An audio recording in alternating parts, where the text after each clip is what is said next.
नमस्कार मैत्रिणींनो, मी वर्षा फॅशन या यूट्यूब चॅनलमध्ये तुमचं अगदी मनापासून स्वागत करते। तर मैत्रिणींनो, आजच्या व्हिडिओमध्ये आपण बघा या फक्त दोनच चौकोनी कापडाचा वापर करणार आहोत आणि साईडला जे लावायचे आहे ना ती ही पट्टी आणि खूप युनिक आणि एक वेगळ्या पद्धतीची बॅग डिझाइन मी आज तुमच्यासोबत शेअर करणार आहे। तर नक्कीच तुमच्यासाठी आजचा पण व्हिडिओ आहे तो यूजफुल ठरणार आहे, आवडणार आहे।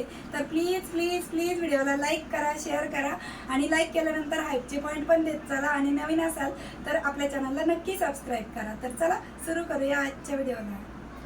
तर मैत्रिणींनो, आजच्या आयडियासाठी बघा मी इथे दोन राईस बॅग कट करून घेतलेले आहे आणि दोन्हींचं मेजरमेंट सेमच आहे। तर चौकोनी पीस आहे ते, तर बघा 12 इंचची लांबी आहे आणि रुंदी पण आहे 12 इंच, म्हणजे 12 बाय 12 इंचचे दोन पीस आपल्याला इथे लागणार आहे राईस बॅगचे। आणि त्याचबरोबर अस्तरसाठी आपल्याला एक कपडा ठेवून घ्यायचा आहे मध्यभागी राईस बॅग आणि वरतून मेन फॅब्रिक ठेवून आपल्याला यावरती फिल्टिंग करून घ्यायची आहे। तर चला या दोनही पार्टवरती मी तिरपे टिपा मारून फिल्टिंग करून घेते आणि मग दाखवते, ठीक आहे। तर अशा प्रकारे मैत्रिणींनो, दोनही पार्टवरती मी तिरपे टिपा मारून फिल्टिंग करून घेतलेले आहे। फायनली दोनही पार्ट आपले फिल्ट करून तयार झालेले आहेत। आता त्यानंतर आपल्याला जी तुम्हाला बॉटमची साईड ठेवायची असेल ना त्या साईडने राऊंड शेप आहे तो कट करून घ्यायचा आहे। तर बॉटमच्या साईडने दोन्ही कॉर्नरवरती आपल्याला अशा पद्धतीने अंदाजे ते राऊंड शेप आहे तो मार्क करून घ्यायचा आहे आणि जशी मार्किंग केली तशीच याची कटिंग करून घ्यायची। परत चेक करून बघायचं असं फोल्ड करून की दोन्ही पण परफेक्ट आहेत की नाही ते, ठीक आहे। आता त्यानंतर आपल्याला दुसऱ्या पार्टवरती पण सेम अशाच पद्धतीने बॉटमच्या साईडने राऊंडची कटिंग करून घ्यायची। तर मी हाच पार्ट त्या पार्टवरती ठेवून घेतला आणि त्याची पण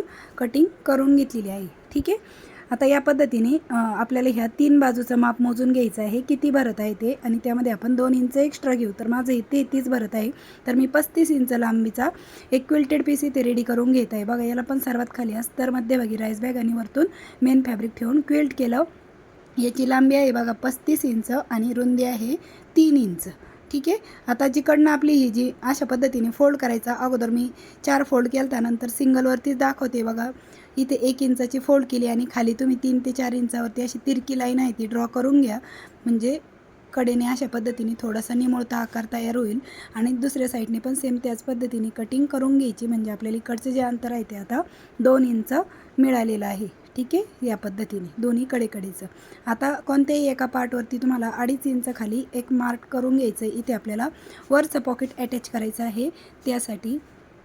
तर जशी मार्किंग केली तशीच आपल्याला इथे कटिंग करायची आणि झिप आपल्याला इथे 9.5 इंचची लागणार आहे आणि दोन्ही कडेला झिपला फिनिश करून घ्यायचं आहे कापडाने। तर कापडाची लांबी आणि रुंदी आहे 2 बाय 3 इंच आणि अशा पद्धतीने ते दोन्ही झिपच्या कडेला हे कपडा आहे तो आपल्याला स्टिच करून घ्यायचा आहे। आणि नंतर झिपची जी रुंदी आहे त्यापेक्षा जेवढा एक्स्ट्राचा कपडा आहे तो आपण कट करून घेऊया या पद्धतीने, ठीक आहे। तर दोन्ही साईडने झिप कापडाने फिनिश केली आणि झिप कापडाने फिनिश करण्याच्या आधी त्यामध्ये तुम्ही रनर वळून घ्या। आता झिपचा आपल्याला इथे सेंटर काढून घ्यायचं आहे, तर झिपच्या सेंटरला मी इथे एक मार्क करून घेत आहे आणि ही जी मार्किंग केली ना त्याचा पण आपल्याला सेंटर काढायचं आहे। तर हा सेंटर आणि झिपचा सेंटर आपल्याला मॅच करायचा आहे। तर बघा सेंटरची मार्किंग मी आतल्या साईडने पण करून घेतली झिपच्या आणि या पद्धतीने आपल्याला ही झिप स्टिच करून घ्यायची आहे आणि यावरती आपण दाबटीप पण देऊन घेऊया। दुसऱ्या साईडने पण तो 2.5 इंच कट केलेला पार्ट होता तो आपल्याला अशा पद्धतीने ठेवून स्टिच करून घ्यायचा आहे आणि यावरती पण आपल्याला दाबटीप देऊन घ्यायची आहे, ठीक आहे। तर अशा पद्धतीने आपली ही झिप स्टिच झाली। आता यावरती फिनिशिंगची पण मी वरतून एक डबल दाबटीप आहे ती देऊन घेतलेली आहे। आता या पॉकेटला पण आपल्याला अस्तर लावून घ्यायचं आहे आणि वरची झिप पण स्टिच करायची। तर अस्तरसाठी बघा मी इथे ह्याच मापाचा कपडा आहे तो कट करून घेतलेला आहे आणि राऊंडमध्ये पण शेप त्याला देऊन घेतलेला आहे। आता ही जी मेन झिप आहे ना, हे रनरची डायरेक्शन चेक करायची, कोणत्या बाजूने ओपन आणि क्लोज होते त्याच बाजूने आपलं वरचं पण सेमच बाजूने ओपन झालं पाहिजे आणि क्लोज झालं पाहिजे। अशा पद्धतीनेच आपल्याला ही झिप स्टिच करायची आणि ह्या झिपच्या रॉंग साईडनेच आपल्याला हे वरच्या पॉकेटचा अस्तर पण सोबतच स्टिच करून घ्यायचं आहे या पद्धतीने आणि आतल्या साईडने आपल्याला यावरती दाबटीप देऊन घ्यायची, म्हणजे झिप पण फिनिशिंगमध्ये स्टिच होते आणि आपल्या पॉकेटला पण अस्तर लागल्या जातं। आता हे राहिलेल्या तिन्ही बाजूने पण आपण हे अस्तर आहे ते स्टिच करून घेऊ आणि एक्स्ट्राचं थोडंफार अस्तरचा कपडा आहे तो आपण कट करून घेऊया।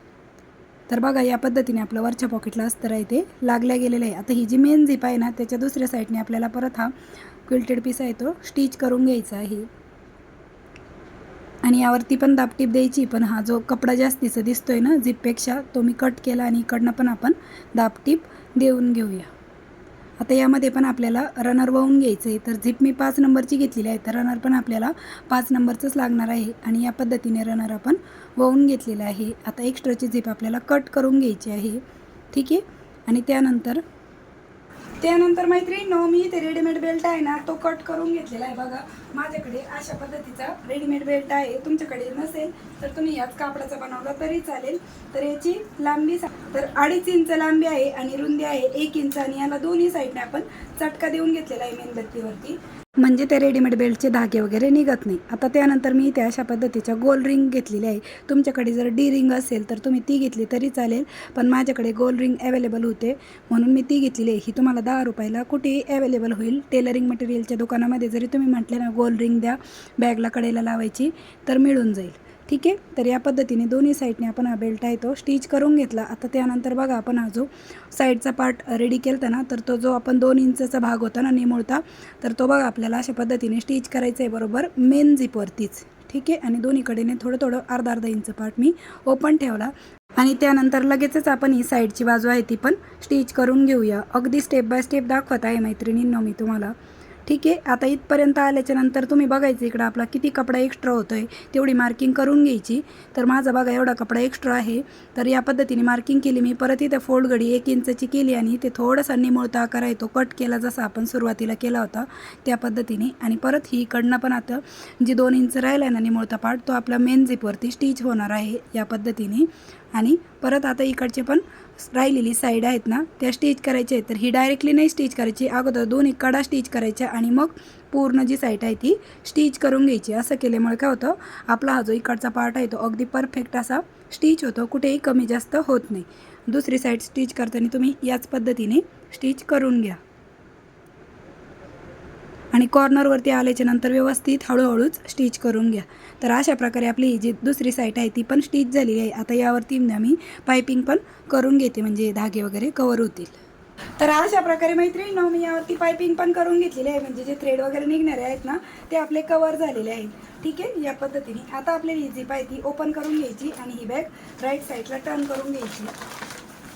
तर मैत्रिणींनो, तुम्हाला माझी शिकवण्याची सांगण्याची पद्धत आवडत असेल ना, तर प्लीज व्हिडिओला एक छोटंसं लाईक आणि तुमची कमेंट मात्र नक्की करत चला, कारण की मी तुमच्या प्रत्येक कमेंट वाचत असते आणि त्यांना रिप्लाय पण करत असते मला जसं जमेल तसा. आता त्यानंतर मी इथे बघा परत रेडीमेड बेल्ट घेतलेला आहे. तर याची लांबी घेतलेली आहे मी इथे 48 इंच. आणि हा आपल्याला आहे ना ज्या गोल रिंगा लावलेल्या आहेत ना कडेकडेला, त्याच्यामधून अशा पद्धतीने वळून घ्यायचं आहे आणि यावरतीच स्टिच करून घ्यायचं आहे सिम्पल. आणि याला पण मी ना दोन्ही कडेकडेला धागे निघू नये म्हणून रेडीमेड बेल्टला मेणबत्तीवरती चटका देऊन घेतलेला आहे. आता इकडच्या साईडने पण अशा पद्धतीने हा बेल्ट आपल्याला स्टिच करून घ्यायचा आहे. हा मी तुम्हाला तात्पुरता स्टिच करून दाखवत आहे, कारण की मी धागा चेंज नव्हता केला, माझा लालच धागा होता. आता इथे मी ब्लॅक कलरचा धागा वापरते आणि मग याच्यावरती परत जास्तीच्या टिपा देऊन स्टिच करून घेते, ठीक आहे.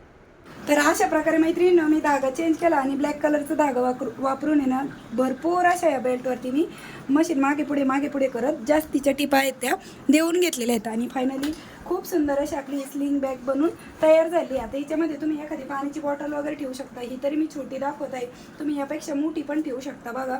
त्याचबरोबर ज्याच्यामध्ये भरपूर सामान बसेल, कारण की साईज आपली खूप मोठी झालेली आहे. तरी मी इथे तुम्हाला थोडंफारच ठेवून दाखवत आहे. आणि वरती पण बघा एवढ्या मोठ्या साईजचं हे पॉकेट आहे आणि हे पण भरपूर मोठ्या साईजचं आहे. आता हिचं शिवून तयार माप कितीची रेडी राहील, तर बघा 11 इंचची रुंदी आहे आणि उंची आहे 11 इंच, म्हणजे 11 बाय 11 इंचचीच आहे. आणि ही जी साईड आहे ही आहे आपली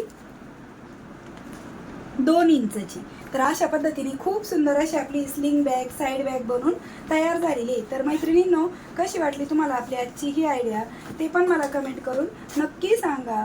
व्हिडिओ युजफुल वाटला असेल, आवडला असेल तर प्लीज प्लीज प्लीज व्हिडिओला जाता जाता लाईक करा, शेअर करा आणि असेच नवीन नवीन युजफुल आणि युनिक व्हिडिओ बघण्यासाठी आपल्या वर्षा फॅशन चॅनलला नक्की सबस्क्राईब करा. तर भेटूया पुन्हा नेक्स्ट व्हिडिओमध्ये. तोपर्यंत bye bye. Thanks for watching. Shri Swami Samarth.